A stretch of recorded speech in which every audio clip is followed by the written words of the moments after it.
Hello, everyone, and welcome back to Expert Talks, where we dive into topics in the wine industry with people who are shaping its future.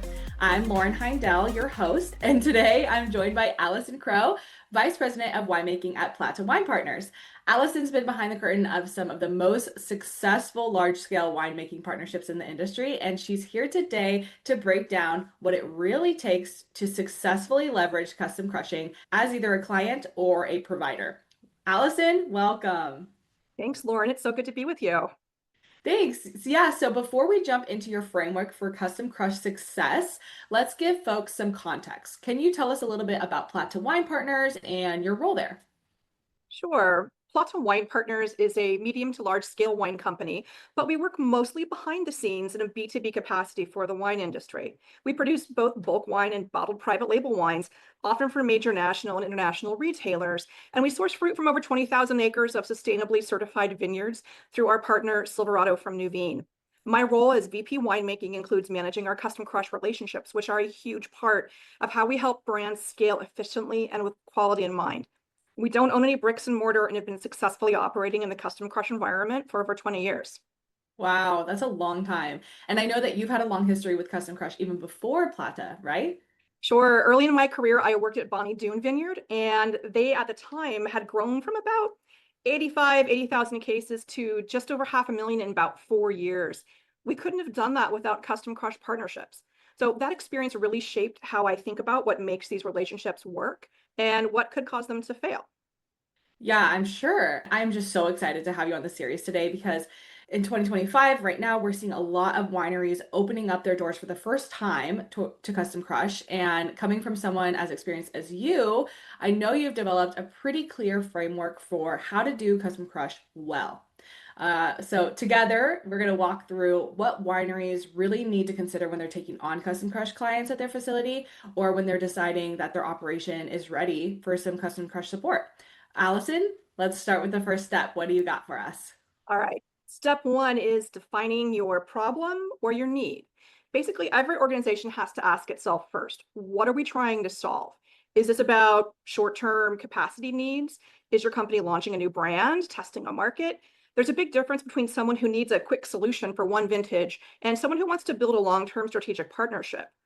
For wineries wanting to offer custom crush, you got to think, are you just trying to optimize facility throughput to get through this industry downturn, kind of hang your shingle out there as a provider? Or is this a suite of services that you think is strategic for your company long term?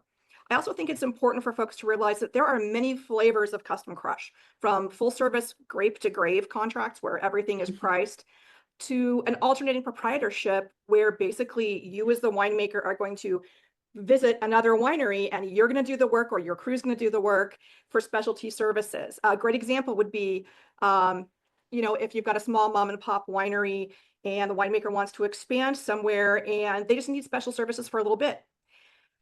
A really great example of someone who is being a great provider for specialty services, not necessarily in the alternating proprietorship world, is Rack and Riddle. A lot of folks go to them to make an excellent sparkling wine for their tasting room. So all of those experiences and the service contracts that can be expected, they look really different. Yeah, that makes a lot of sense. And I'm sure when people are first getting into it or starting to, do research, there's a lot of overwhelming options out there. So Right.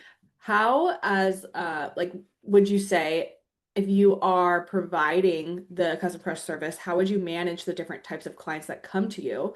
And are there certain ones that you prefer? Is it a good idea to have kind of a mix of them? What would you say from your perspective? Well, before you can, if you're a provider, before you can even get there, I would say kind of step two for everybody, potential clients, potential providers, is matching the project with the right facility and team. So Hmm. it's like a matchmaking phase. Not every facility is right for every client and vice versa.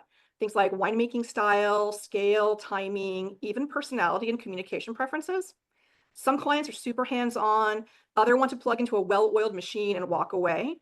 Custom crush providers need to know what kinds of services they can and can't or will and won't provide. It's kind of a case of winemaker know thyself on both sides. If you mismatch the client and the crush facility, even the best plans can fall apart.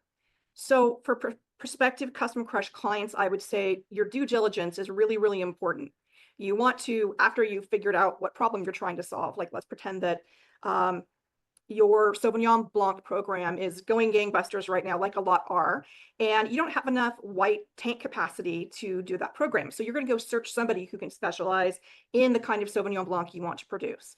So you're going to find that right facility with the right equipment. You're going to check references, talk to other clients that they may have there.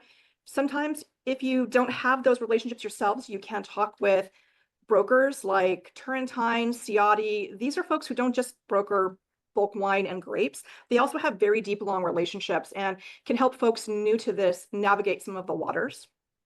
And of course, it goes without saying that do a site tour, look at the organization, the cleanliness, the equipment scale. How does it smell? How does it look? All of those real basic things. So you really want to make sure that winery that you're looking at is matched to what you want to do. Are you going to be bringing your Sauvignon Blanc in macro bins, or do you need a 5-ton hoist for those gondolas? Do they have enough press capacity? All of that kind of stuff. And then similarly, obviously, a facility has a finite amount of equipment and personnel. So a facility needs to realistically understand what it can and can't do. And one little kind of interesting nugget is that you want to make sure, well, not make sure, because people can change and people can learn new things. But for instance, I wouldn't go making my Sauvignon Blanc necessarily. I wouldn't first seek out somebody who specializes in high-end Napa Valley Cabernet, for instance, if they've never made Sauvignon Blanc before. Yes, for sure. That's a great point. I am wondering if you have any tips for how a winery can test out to see if a client would be a good match for their facility and team. Sure. Well, it's again, it's kind of that the other flip side of the coin, where if you are a facility that wants to provide custom crush services, you're going to talk to prospective clients. You're going to find out what they're looking for. Number one, does it match your equipment? Does it match what you can do? Is this a project which will mesh well into your own normal harvest cadence? Is really important. Where would these grapes come in the bell curve of your grape delivery? So let's say that let's say a client comes to you with a Sauvignon Blanc program, and your winery skews heavily towards Carneros and Russian River Pinot Noir. You might have log jams on the crush pad if you're trying to get in a lot of early Sauvignon Blanc at the same time your own Pinot Noir is coming in. So what you might go look for, or who you might vet more heavily, maybe some folks who are going to bring some later grapes, like people bringing in some Napa Valley Cabernet, for instance. And I'm not just thinking Napa Sonoma. This goes really anywhere in the world. You need to be thinking about what are the harvest, what's the bell curve, what can you accept, what can you crush. If you can only process 80 tons a day, you're limited. So you have to think about that. Great. Yeah. And what about if you have all the space and the availability, but you might not have the same winemaking protocol, or you might not have the same cleanliness standards? Like, how do you manage that type of Absolutely. I would say situation? one of the cardinal rules of the custom crush world is put everything in writing. And Mm. detailed winemaking protocols. Usually those don't get shared until the big picture thought process winnows out various facilities and potential clients. But basically, once you get down to brass tacks and you look at what exactly this client wants to do through their written winemaking protocols, that's when you really start to see, okay, they want 3 pump overs a day, and I usually only staff it, so we only do 2 on everybody else's. Am I going to have to get in another night shift? And if you do, that might make this potential project completely non-profitable for your company. So those are things that folks who are going to be providers need to think about. Go Yeah. on tour the facility, have some face-to-face conversations, go out to lunch. It's a little bit like dating. Dating. Oh man. So it's not just about space or availability, it's also about compatibility. That's Correct. essential I'm picking up. Correct. Yeah. A small lot natural wine client doesn't belong in a giant automated facility necessarily, and vice versa. You have to be honest about the fit on both sides. Definitely. Okay, I love the transparency with that. Now, let's talk about finances, because even if the winemaking side works out and your dating life is in a great place, it all has to pencil out, right? Yeah, so this is huge, and it has to be done well before harvest, okay? So clients and providers alike have to build a clear, detailed financial model that accounts for everything: fruit, labor, overhead, logistics, and perhaps even packaging, if this facility is also going to be bottling for you. So there's Mhm. really no room for guesswork. Clients need to know what their costs will be, and providers need to plan what they're going to charge for services offered. It's got to be fair and profitable for both sides. So if one party feels like they're losing money or being nickeled and dimed, that's when tension builds. So transparency is really key. As a Custom Crush client, we always share detailed protocols and full transparency about our needs and what we're willing to pay with our providers. So Custom Crush wineries need to share line item details and walk clients through what everything costs and why. And that trust makes a huge, huge difference. That's fantastic. Yeah, I'd love to get a little bit more granular here. What are some of the most commonly misunderstood costs or assumptions that tend to trip people up in these models? And how do you help, and how do you like avoid these surprises if that's possible? Yeah, so the way that I approach this when I'm a Custom Crush client is literally for every winemaking program that I have, I do an extremely detailed, it's painfully detailed, step by step. This is not my protocol, so this is not what we're asking the winery to do. This is my behind the scenes financial modeling. Okay. And I'm going through every step, every crush pad addition, every racking, every pump over, every lab analysis to the best of my estimating ability, what this wine will need throughout the course of its life. For an early to market Pinot Grigio, that's going to look very different than an 18-month aged Oakville Cabernet, right? So, but you have to build the models as a potential client for each of your wines. And then what you do is you ask the provider for their fee schedule. Sometimes they'll have one if they've been doing this for a while. Sometimes they won't if they're brand new. Um, and then if they give you something, then plug that into your model. And then you've got to say, okay, is this production cost? Is this laid in production cost? How does that work then with the rest of the wine's life cycle, packaging, warehousing, and then to your final FOB? All of that stuff has to see if that cost per, I usually do cost per gallon and cost per case. That's how I look at it. Does all of that work for the lifetime of this wine? If you were the facility wanting to offer services, kind of do a similar thing.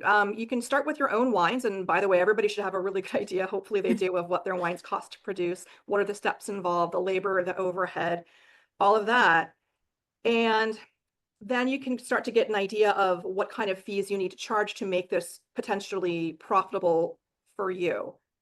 I will say that we're in a little bit of a different spot in the wine business today where there is so much capacity out there because a lot of wineries they've been crushing less the last couple of years, this year certainly.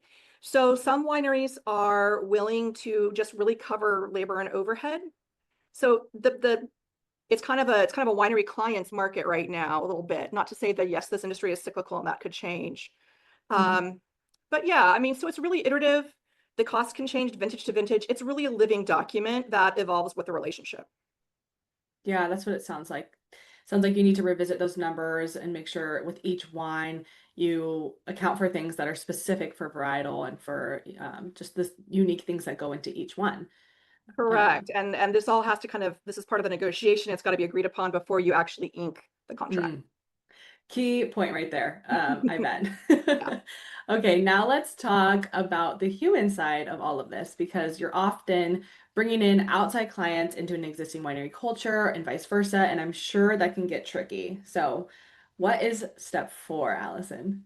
Sure. Step 4 is addressing cultural integration. We talked about dating before. I alluded to it a little bit earlier that it's really about relationships, and this part is often overlooked.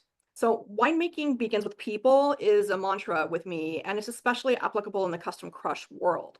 If you're a winery who's accepting custom crush clients for the first time, you're essentially introducing a new team, new expectations, and sometimes new stresses into a production environment that already may have its own rhythm and flow to it. So, you need clear communication channels, defined roles, and really importantly, a sense of mutual respect. That always helps. Yes. Otherwise, you can get friction, misunderstandings, delays, and there's nothing more toxic than burbling resentment, and that's got to get nipped in the bud. And if you can pre-anticipate it, you can really help prevent it, which is really good. So one of the best things you can do is bring Custom Crush clients into your planning process early. Invite them to pre-harvest meetings, make sure you're going over the written winemaking protocols with the entire team, talk through those expectations, and then eventually you've got to make sure that the seller and all the crew are on the same page.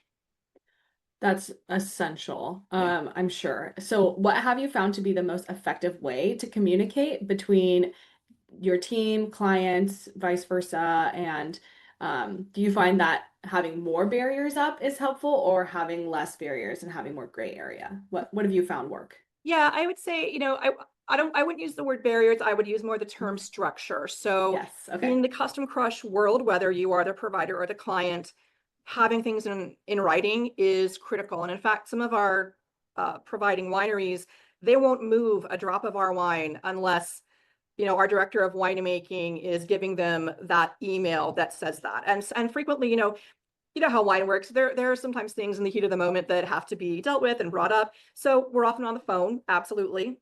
So don't ever neglect the personal. It's really difficult to get tone right in an email and a text sometimes, right? Yes. However, you've always got to follow that up with something in writing. And I have found that it's not overkill. It protects both sides. And they always say good fences make good neighbors. It's not a barrier. I see it more, strong bridges connect good neighbors. And in this case, your bridge is your written protocol. Got So it. absolutely, phone is great, but and text is okay in the moment, but don't forget text threads are really hard to capture. They're hard to go back to. So that email with and then make sure that you're CCing all the people that you need to be CCing. People have large winemaking teams, even my team, which is relatively small. During harvest, there are 1, 2, 3, there are 4 of us that really have to be CC'd, and then sometimes our finance manager and finance director. So it's really important that you know the org chart as well, so that you know the right folks to plug into the right conversation. So the culture piece, the communication piece, if you don't have that, it definitely all can fall apart for sure. Yes, that's such a great point. If you don't manage that culture piece, then the rest can fall apart, even if the wine is great and the numbers work. Yeah. All right, Allison. So this has been incredibly helpful. If you had one piece of advice for a winery considering offering Custom Crush and for wineries seeking Custom Crush services, what would that be? Oh, I only get one. Yeah. Yeah, I would say, remember that winemaking begins with people. That's essential. And kind of under that umbrella is what we just talked about. Be clear about your goals, honest about your needs, make your detailed financial models early, and choose your partners carefully. This is the same whether you're an aspiring winery Custom Crush client or if you're a winery that wants to be a Custom Crush provider. It is a relationship, not a transaction. Perfectly said, Allison. Thank you so much for sharing this insight with us today. All right. I so appreciate being here, and have a happy harvest, everybody. Happy harvest. We're here, 2025. It's happening. It's happening. And I'm sure if anyone wants to connect with you on LinkedIn, they can after this. And that's it for another episode of Expert Talks. Like I just mentioned, if you're interested in exploring Custom Crush or just have some questions, you can connect with Allison and you can catch more episodes of Expert Talks at innovint.us/expert-talks. And don't forget to subscribe to be the first to know when new episodes are here. Until next time, cheers.